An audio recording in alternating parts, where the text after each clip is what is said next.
Hey guys, I know I took a few pictures of the Recon today and kind of showed you what I've been working on. I've actually been working on it for at least 4 or 5 months. But we basically are just about ready to completely do the pre-sale and the kit on it. I have a whole bunch of them cut. We're doing a little finalization on some of the winglet design, just to be able to do production and get the winglet design correct. But a few of the different models we have here. I know a lot of you guys have been ripping around the new EPP 24 Mini Z and absolutely been loving that. Well, Eric Abasa and John in Florida, they've been talking to me about going a little bit bigger and wanting to possibly do bigger than even 27 inch. So if you look over here, we have the 30. So I went through this last week and now I cut a whole bunch of the 30s.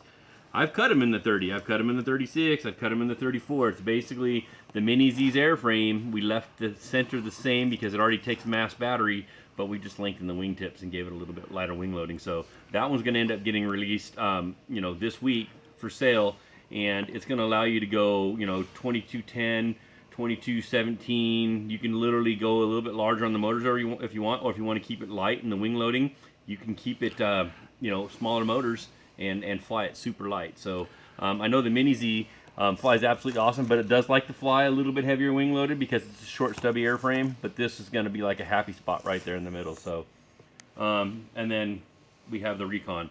I made the Recon in 36 inch in the foam, and then we did the wingtips, and it ended up getting, what, George, under 45. Yeah, about 45 inches.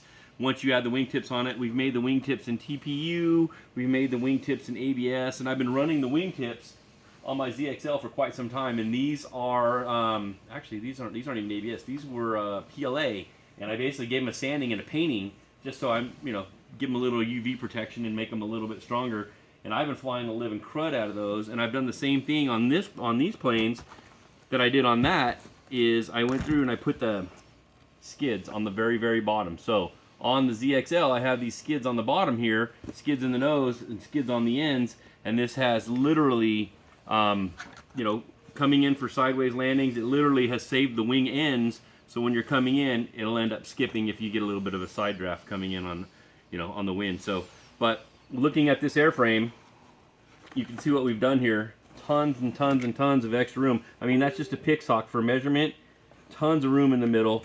Enough room for the 5200s to be in here, and I think we jammed in almost 17,000 milliamps of ion in there a little while ago, a 4S ion, just to kind of see, the factor of how much that can go in there. But an 8,000 to 9,000 milliamp ion can go in here in 4S, super easy. It's coming with the new stock motor mount. Will be the new ABS motor mount. It's coming with aluminum plate on this one, and has the capability of mounting all the the 28 size motors in it. So you can run the smaller motors and the 22 size, which will be awfully small for this, but the 2814 size in the CP series or anything along that size is absolutely perfect. Tri-blade folder in this plane would work absolutely awesome. We've made the actual prop stops on here out of Delrin, which we've done for a lot of the the larger UAV models. That worked really good. But this will come with this plate. It also has the snap-off sections on the plate, so when you actually mount it in the plane, you can adjust the plate to be fitting exactly and perfectly in the plane. No reason to do any real taper on these elevons on the inboard. We're doing a super efficient airframe. It will fly inverted nice. The airframe is off of my Updraft series slopers, basically. I have the Zephyr airframe in the center as far as airfoil, and we twisted it all the way out to the Recon airfoil, which is also the Updraft airfoil, and it's also the same airfoil that is on the Mini Drac extended wings. So we found so much efficiency in this airfoil and so many different airframes with this blend that I decided to go ahead and do it. You got huge tip cord, huge center cord. The aircraft itself will build exactly like a hardcore series aircraft. You got a ton of room in the front for your pitot tube, your magnetometer, everything you might want to do. Video transmitters or whatnot. You can go your UHF in the back. You have a ton of room for spread for gear in there. The amount of room and the capability in the center of the aircraft is outstanding. You have a ton of room.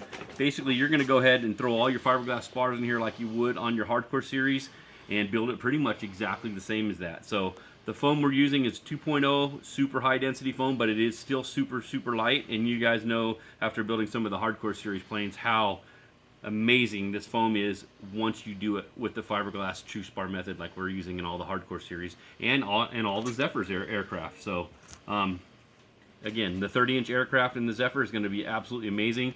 And then if you want to see the Scout, we have the Scout over here in the front, which is the smaller version of the Recon, which basically, again, any of these aircraft in these ones can use the standard winglet if you want, or the molded winglet. So we're going to be fitting these kits with the different types of winglets, you know, as we release them. So this aircraft being the smaller aircraft, it's going to be stubby. It's gonna still haul a ton of weight. It's got a huge root cord, huge tip cord, and it's going to be very capable. But again, the center of that aircraft is still set up with the exact same room. It uses the same lids, and it can be set up to carry a ton of gear.